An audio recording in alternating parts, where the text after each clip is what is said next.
He was just about to open the car door when a frightened voice shouted from behind, "Don't get in!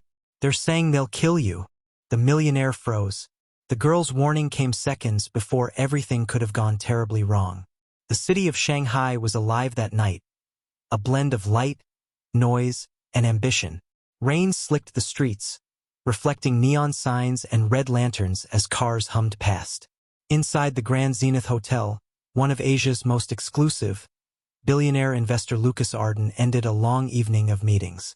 At 36, Lucas was a self-made name, a man who rose from nothing. He had grown up in a broken neighborhood in New York, where dinner wasn't guaranteed and dreams felt like luxuries. But through sheer determination and a mind that saw opportunity where others saw walls, he built an empire, Arden Global Holdings, worth billions. Despite his wealth, Lucas remained simple, quiet, and private. He avoided the cameras and glitter of high society. But that also made him a target. Tonight, he was exhausted. His bodyguard had called in sick, but his assistant had arranged replacement security through a local agency. 2 guards in dark suits had been assigned to him, men who spoke little English but seemed professional enough. As Lucas stepped out of the lobby, umbrella in hand, the guards followed. The car, a sleek black sedan, was already waiting near the curb. Just as he reached for the door handle, a voice cut through the noise. "Sir, wait."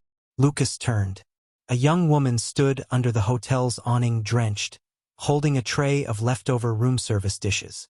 She couldn't have been older than 22. Her name tag read, Meilin Zhao. She was one of the hotel's cleaning staff. Quiet, unnoticed, invisible to most guests. But right now, her eyes were wide with panic. "Sir, don't get in that car," she cried out again, breathless. The guards stiffened, one of them barking in Chinese. "Shut up." Lucas frowned. "What's going on?" Meilin took a shaky step forward, clutching her tray like a shield. They were talking in Mandarin. They said something like, "When he sits inside, we'll drive off and finish it fast." Her voice cracked.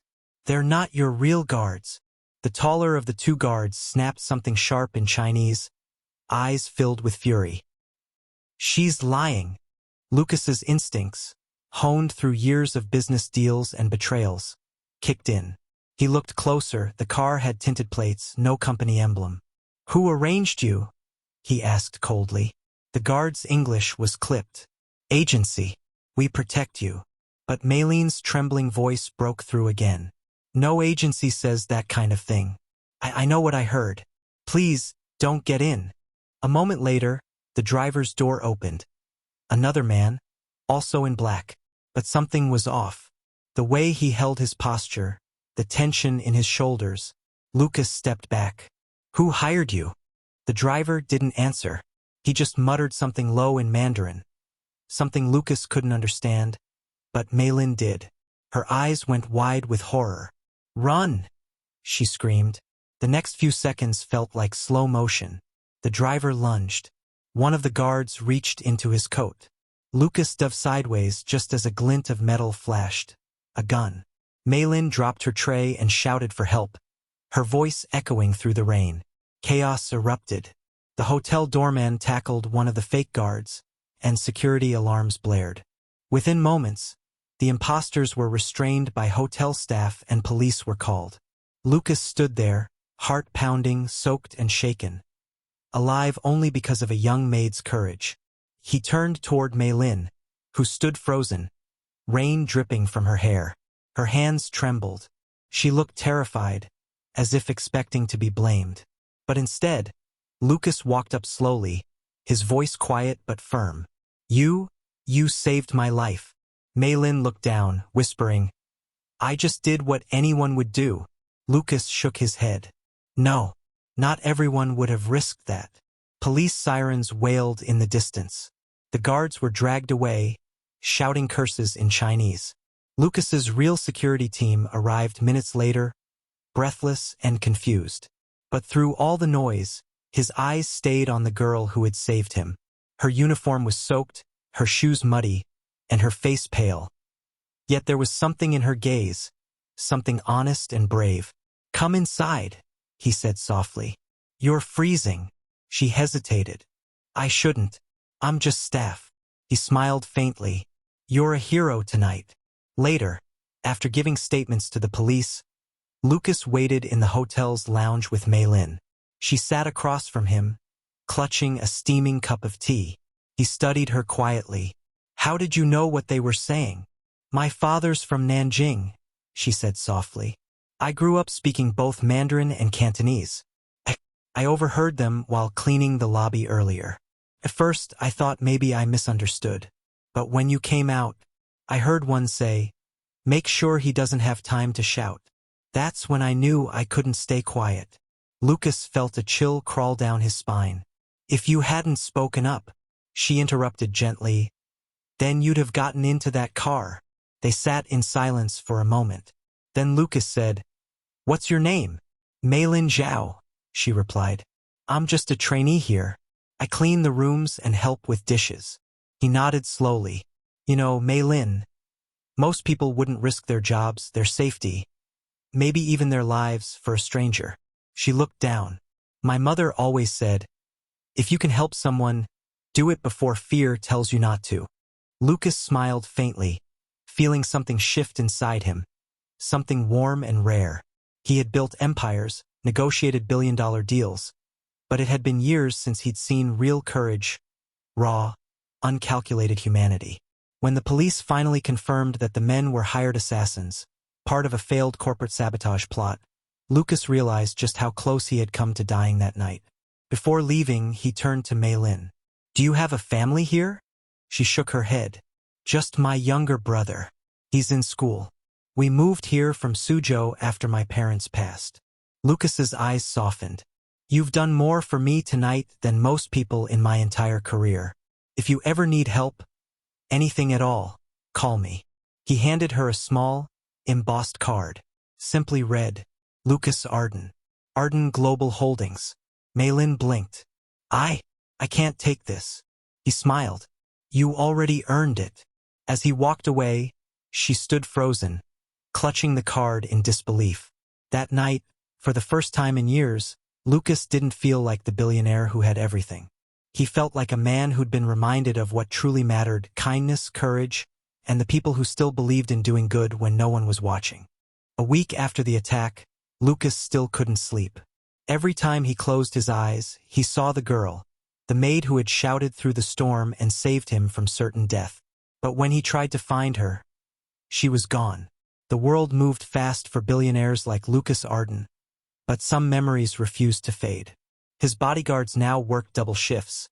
His schedule was locked down tighter than ever, yet his mind wasn't on business deals or profits. It was on her, the quiet maid who had risked everything for a stranger. He had sent his assistant to deliver a reward envelope to the Zenith Hotel, but the staff said Maylin Zhao had resigned 2 days after the incident. No forwarding address, no phone number, just gone. Find her, Lucas ordered. She saved my life. I owe her that much. His assistant frowned. Sir, with all due respect, the hotel said she left suddenly. Something about needing to care for her brother. There's no record of where she went. Lucas turned toward the rain-streaked window.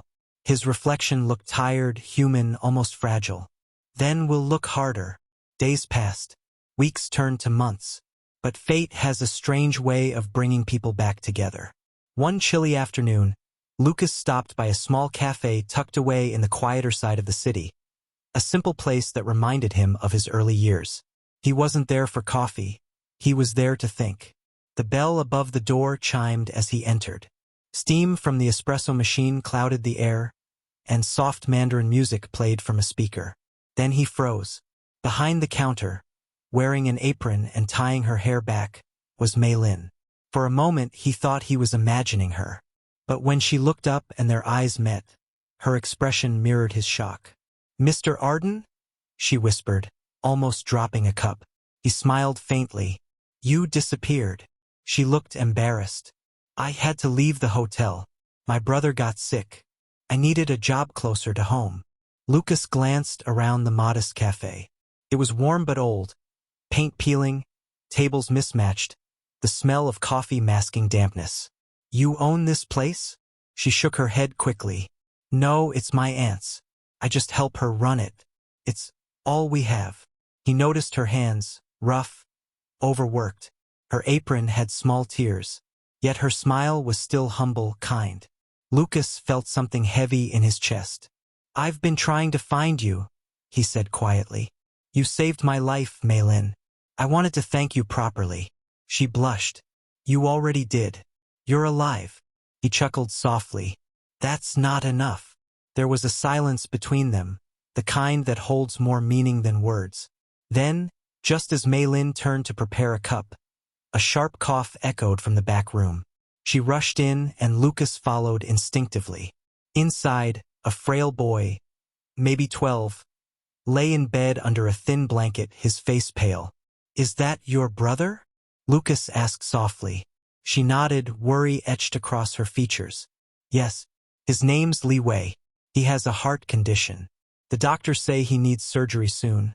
But it's expensive. I'm trying to save for it. Lucas's heart twisted. How much? Maylin's eyes widened. Oh no, I can't ask you for that. You've already. I'm not asking, Lucas said firmly. I owe you my life. Let me help save his. Tears welled in her eyes. Mr. Arden, I don't want charity. He smiled gently. Then don't take it as charity. Take it as repayment. But even as he spoke, a flicker of fear flashed in her eyes. Please, she whispered, don't tell anyone about me. Those men from before, they weren't just after you. I heard one of them mention my name that night. I think they know I warned you. Lucas's expression darkened. You mean, you're in danger too? She nodded faintly. I left the hotel because I thought it would be safer. But a few days ago, someone's been watching the cafe. A black car, always parked across the street. Lucas's pulse quickened. He moved closer, his voice low. You should have told me sooner. She looked away. You're a billionaire. I'm just me. I didn't want to bring trouble to you. He studied her. The quiet strength in her eyes, the way she faced fear without running. He'd met CEOs, politicians, generals, but none had the courage this girl did. Pack your things, he said finally. You and your brother. You're coming with me. She blinked in shock. What? I can't. You can, he interrupted softly. You risked your life to save mine. Now let me protect yours. That night, Lucas arranged for Maylin and Li Wei to move into one of his company's safe guest houses outside the city.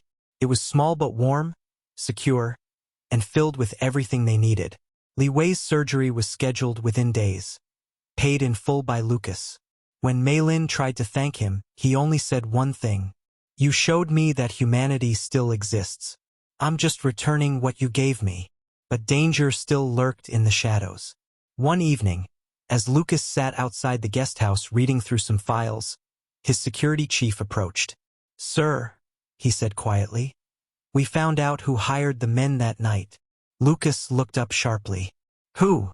The chief hesitated. Someone from inside your company, a senior partner. He thought killing you would give him full control of the Asia deal. Lucas's jaw tightened. Do the police know? They do now. But sir, the same man was seen sending someone to tail Miss Zhao. Lucas stood immediately, his heart pounding. Not again. Without hesitation, he ran inside. Maylin was tucking her brother into bed. He met her eyes. You were right. They've been following you. But it's over now. I've called the police. Her voice trembled. Why won't they just stop? He placed a reassuring hand on her shoulder. Because you did something powerful. You chose good over fear. And that kind of bravery scares cowards. For a moment, she just looked at him, the billionaire whose life she'd saved, now standing guard over hers. Weeks later, Li Wei's surgery was a success. When Maylin returned home, she found Lucas in the garden, helping the boy water the flowers. Look, Jie. Li Wei smiled, his voice stronger. Mr. Lucas bought me this plant. He says it's called a phoenix flower. It means rebirth. Tears filled Maylin's eyes. It's beautiful. Lucas smiled softly. Just like what you did for me. You gave me a second chance, and now so has he. For the first time, Maylin let herself cry. Not from fear, but from relief. Lucas handed her a small envelope. I know you won't take money, so take this instead. It's a scholarship for your brother. Full tuition anywhere he wants. And a permanent position for you if you'll accept at my company. You don't have to clean rooms anymore, Maylin. You can manage them. Her lips parted, trembling. Why me? He looked at her deeply. Because kindness deserves redemption. You reminded me that life isn't about what we own. It's about who we help. That night, as the city lights glowed beyond the hills, Maylin stood at the window with her brother asleep beside her. She thought of the moment she had shouted through the rain, and how that one act had changed everything. In another world, she would still be scrubbing dishes, and Lucas might have died that night. But fate had written a different story, one where courage met gratitude, and kindness became the bridge between two broken hearts.